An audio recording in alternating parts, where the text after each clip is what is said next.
Hey guys, alright? Welcome everyone.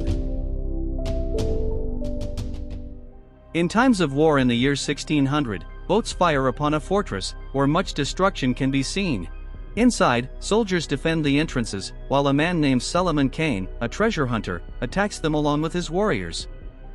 Fighting bravely with his sword and killing the soldiers, they advance while more soldiers arrive, but the skilled Solomon manages to defeat them. Seeing that they were being defeated, the soldiers close the doors, but it's no use, as a large explosion is caused by Solomon's warriors.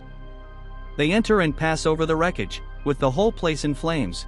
They then encounter one soldier still alive and agonizing, and he asks him where the throne room is. The soldier insists on not telling, but ultimately, frightened, he points the direction. Without mercy, Solomon says he won't leave any heathen alive and then kills him. They go to the throne room, and when they get there, they come across several mirrors in rows, where they don't notice the evil that is nearby within them. Walking slowly, they pass between them, but they are surprised by terrifying creatures that emerge from the mirrors and take them inside. Scared, they try to protect themselves, but one of them is caught again.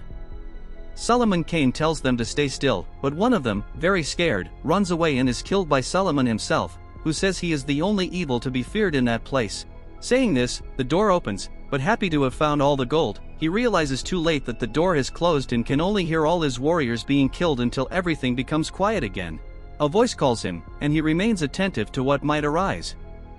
Armed with his sword, he approaches the gold, and when he touches it, he is amazed by the treasure, but upon seeing the corpse of a man who should be the king, he begins to feel an immense cold entering the room. When he sees what it is, he realizes it's spirits in the form of black smoke, tormenting him, calling him a murderer, and then they concentrate on the throne, forming a sober being. When Solomon sees him, he asks who he is, and using his power, the creature makes him fall to the ground, then introduces himself as the Reaper, and tells Solomon that he has come to claim his life because the deal had ended. Very terrified, Solomon says he made no deal, but the being makes him know that by having a life of murder and greed, he had sentenced himself to it. Solomon says he couldn't take his soul, but the being makes him bow his head, and from his hand emerges a large sword of fire.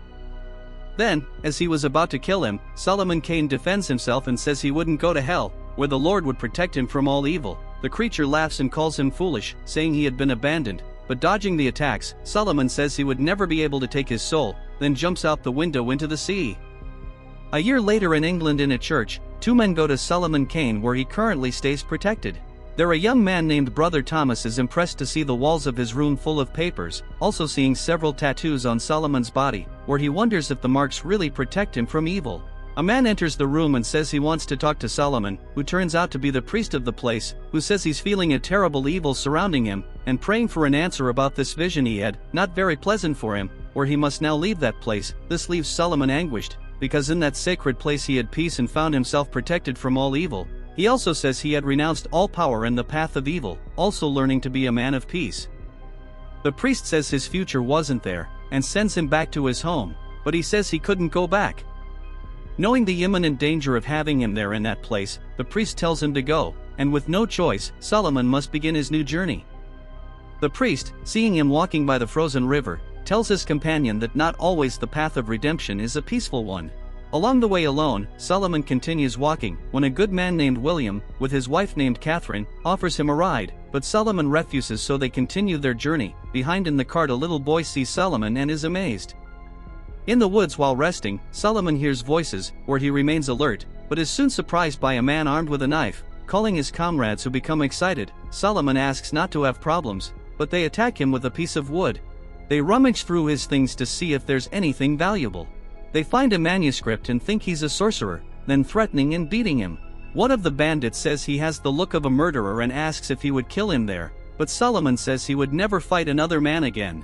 However, one of them doesn't care and hits him hard, making him fall asleep. With this, he has a flashback of his past, where his father, a man named Josiah Kane, tells him that he should do as he's told, and says that the heir to his throne was his older brother, named Marcus Kane, who will inherit all his lands after his death.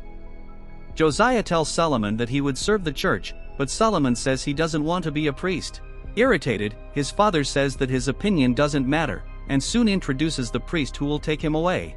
However, not wanting to, Solomon leaves with his father saying that he would disown him, and he would have no right to anything as inheritance. Not listening, Solomon leaves the room, and the shadowy creature that tried to kill him at the beginning of the movie suddenly appears and wakes him from this flashback that was a dream.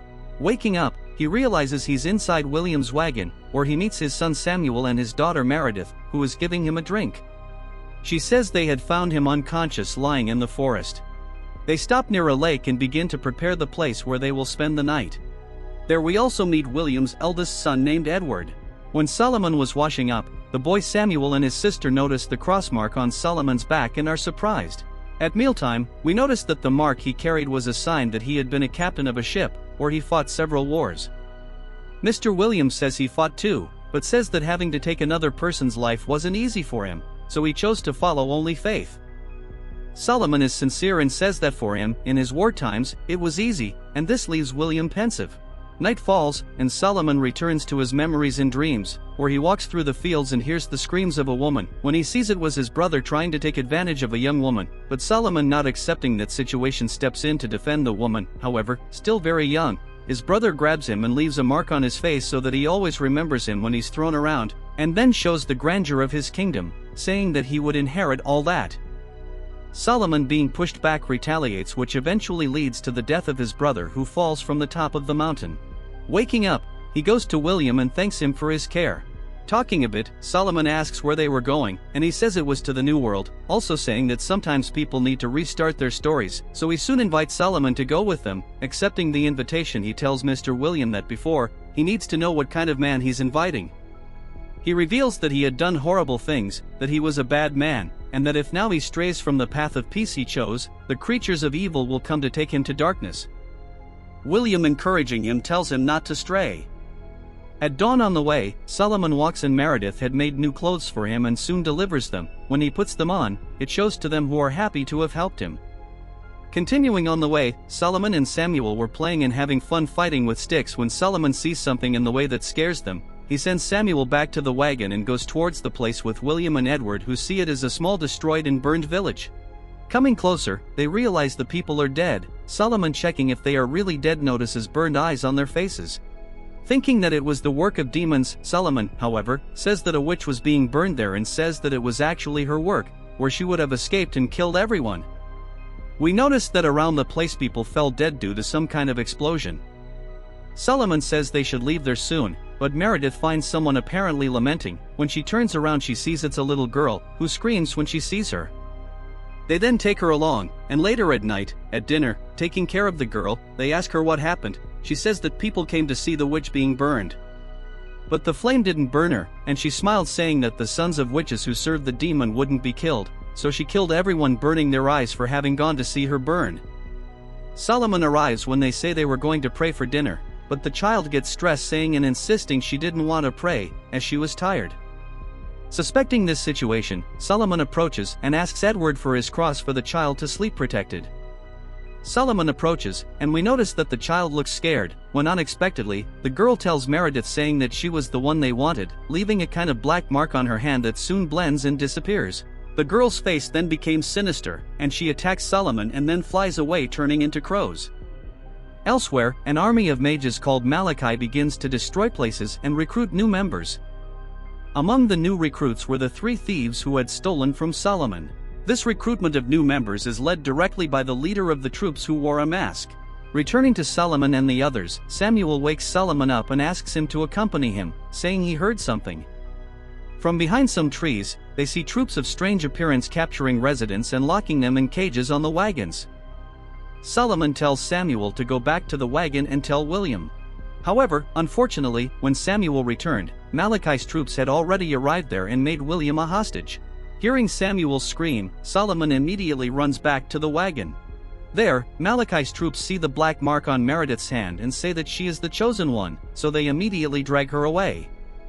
When Solomon confronts Malachi's lackeys and their leader, he tries to make a deal with them, telling them to release everyone, and he'll do whatever they want. Malachi's leader apparently can't speak, so he uses his magic to make one of his men talk to Solomon. Malachi's leader's message to Solomon was to fight against them. Solomon, who had promised not to kill again, to stay on his path of peace, obviously refused the request.